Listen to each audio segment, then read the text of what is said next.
Atomic structure का question है ये, और इन क्वेश्चंस को कैसे शॉर्टकट तरीके से सॉल्व करते हैं आप उसको देखिए। और अगर आप चैनल में फर्स्ट टाइम आए हैं तो चैनल सब्सक्राइब जरूर करें और अपने फ्रेंड्स को शेयर करें बेटा। देखिए क्वेश्चन कैसे सॉल्व किया जाता है। आपका ये क्वेश्चन जेईई मेन में पूछा गया है। कह रहे हैं if the shortest wavelength in Lyman series of hydrogen atom is a.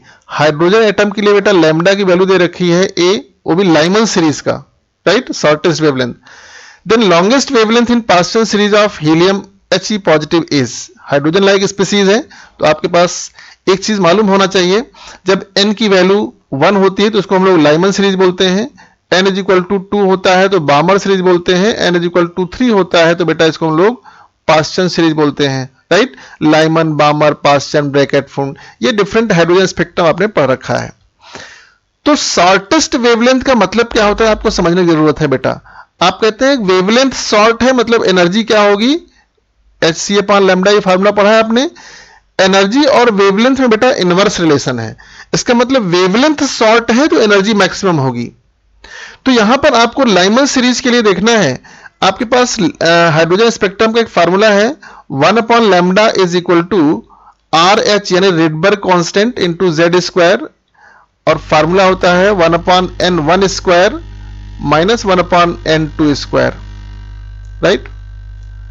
ये फार्मूला आपने पढ़ा हुआ है। यहां पर लैम्डा की वैल्यू आपको दे रखी है शॉर्टेस्ट वेवलेंथ, मींस इसके लिए n1 की वैल्यू होगी बेटा 1, लाइमन सीरीज है।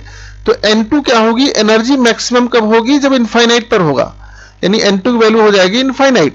यहां पर आप वैल्यू पुट करेंगे तो 1/a हो जाएगा बेटा, लैम्डा a दे रखा है शॉर्टेस्ट वेवलेंथ के लिए, और RH रिडबर्ग कांस्टेंट हो गया, Z1 की वैल्यू हाइड्रोजन एटम है 1 हो जाएगा, और आप लिखेंगे 1/1 का स्क्वायर माइनस 1/इनफाइनाइट का स्क्वायर।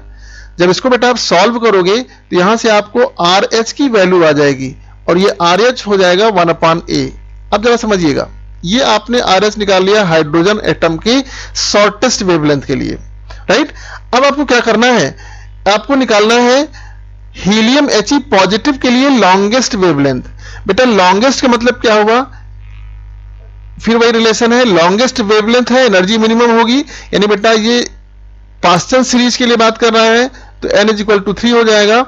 यानी आप फार्मूला क्या रखोगे यहां पर, समझिए जरा, यहां फार्मूला रखोगे बेटा same formula 1/λ is equal to RH की वैल्यू आप यहां से रखेंगे 1/a आया है, यहां पर Z² हीलियम है तो इसका एटॉमिक नंबर 2 होता है बेटा। अब यहां पर n1 की वैल्यू हो जाएगी 3, क्योंकि लाइमन सीरीज की, भाई पास्चन सीरीज की बात कर रहा है ये, n1 की वैल्यू हो जाएगी 3, और चूंकि ये एनर्जी, चूंकि शॉर्टेस्ट लॉन्गेस्ट की बात की है तो लॉन्गेस्ट वेवलेंथ में एनर्जी मिनिमम होगी, तो आपको हो जाएगा 4 n2, यानी इसके लिए n1 की वैल्यू होगी 3 और n2 की वैल्यू होगी बेटा 4। यहां पर आप 4 का स्क्वायर रख दीजिए, राइट। अब आप यहां पर लैम्डा RH जो है बेटा 1/λ सॉल्व करोगे, RH की वैल्यू ये जो आया है 1/a, यानी इसको रख दीजिए इंटू Z, 2 का स्क्वायर कर दीजिए, हीलियम का एटॉमिक नंबर 2 होता है बेटा, 1/3 का स्क्वायर माइनस 1/4 का स्क्वायर। अब यहां से इसको आप लैम्डा सॉल्व कर लीजिए बेटा, जो लैम्डा आ जाएगा आपका आ जाएगा lambda 36a/7। So this is the answer 36a/7, ये आपका आंसर आ जाएगा। क्लियर। तो इस तरह से आप क्वेश्चन को इसको सॉल्व कर सकते हैं। आइए नेक्स्ट क्वेश्चन देखते हैं हम लोग। ये आपका एम्स में पूछा हुआ क्वेश्चन है। एम्स का एक स्पेशल एग्जाम होता था पहले, अब तो नीट लेवल से ही होता है, सब एंट्री हर जगह नीट से ही होती है। तो पहले क्वेश्चन एम्स में पूछा गया है, कह रहे if n is equal to 2, यानी नंबर ऑफ सेल की वैल्यू दे रखी है, if n is equal to 2 for He positive, right, He positive ion, then find out the wavelength. आपको यहां पर n की वैल्यू दे रखी बेटा,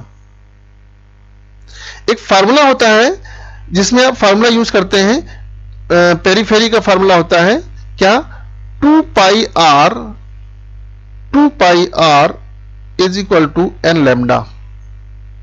समझिए जरा, पेरीफेरी का फार्मूला है 2 pi r is equal to n lambda. यहां से आपको n की वैल्यू दे रखी है, रेडियस जरा समझिएगा, n की वैल्यू 2 है, यानी सेकेंड ऑर्बिट में r की वैल्यू निकाल लीजिए। तो रेडियस का फार्मूला आपके पास क्या होता है, आपको फार्मूला मालूम है 0.529 into n square upon Z, ये फार्मूला आपको पता है। अब इस एन स्क्वायर अपॉन जेड को वैल्यू यहां पर रख दीजिए आप 2 पाई आर, जरा समझिएगा, आर की जगह क्या रख देंगे हम लोग 0.529 into n square upon Z. अब चूंकि हीलियम है जेड की वैल्यू 2 हो जाएगी ना, अब इक्वल टू एन लैम्डा।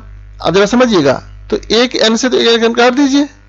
अब आपके पास जो वैल्यू आ रही बेटा वो क्या आ रही है, जरा समझिएगा।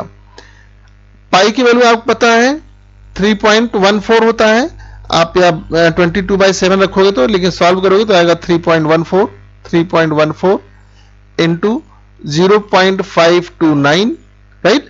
अब n की वैल्यू आपको क्या दे रखा है यहां पर, n इज इक्वल टू 2, यानी सेकेंड ऑर्डर की बात कर रहा है, आपने 2 रख दिया। z आपके पास रखा है कितना, चूंकि हीलियम है एटॉमिक नंबर 2 होता है, इसको आप सॉल्व कर लेंगे तो आपके पास लैम्डा की वैल्यू आ जाएगी वेवलेंथ में, यानी एंगस्ट्रॉम में आ जाएगी बेटा। एंगस्ट्रॉम में आएगा तो आपका आंसर हो जाएगा 3.32। इसको सॉल्व करिएगा, 3.32 एंगस्ट्रॉम आंसर आ जाएगा इसका। Clear. So in this way बहुत सारे क्वेश्चंस आपको पूरी सीरीज मिलेगी क्वेश्चंस की। आप चैनल पर सब्सक्राइब करिए और मेरे सारे वीडियोस को देखते रहिए, जिससे